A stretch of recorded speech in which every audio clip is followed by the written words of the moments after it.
ഓം ശാന്തി. സ്വയം ഭഗവാൻ പറയുന്നു, ഞാൻ നിരാകാരനാണ്.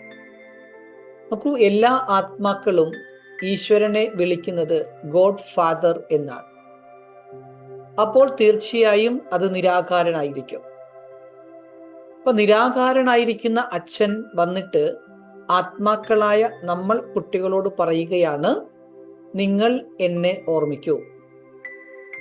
ഞാൻ തന്നെയാണ് പതീത പാവനൻ. അല്ലയോ പതീത പാവന, വരൂ, വന്ന് ഞങ്ങളെ പാവനമാക്കി മാറ്റൂ എന്ന് ആത്മാക്കളായി നിങ്ങളല്ലേ എന്നെ വിളിച്ചത്? നോക്കൂ, ശ്രീകൃഷ്ണൻ അത് ദേഹധാരിയാണ്. എന്നാൽ ഭഗവാൻ പറയുന്നു, എനിക്ക് ഒരു ശരീരമില്ല. ഞാൻ രൂപധാരിയാണ്, പക്ഷേ ദേഹധാരിയല്ല. ഞാൻ നിരാകാരനാണ്, ആത്മാക്കളുടെ എല്ലാം അച്ഛനാണ്. ഞാൻ മനുഷ്യരുടെ അച്ഛനല്ല, മറിച്ച് ആത്മാക്കളുടെ അച്ഛനാകുന്നു. ഈ ഒരു കാര്യം നമ്മൾ ശരിയായ രീതിയിൽ മനസ്സിലാക്കൂ. കൂടെ കൂടെ പരമാത്മാവാകുന്ന അച്ഛനെ ഓർമ്മിച്ചുകൊണ്ടിരിക്കൂ.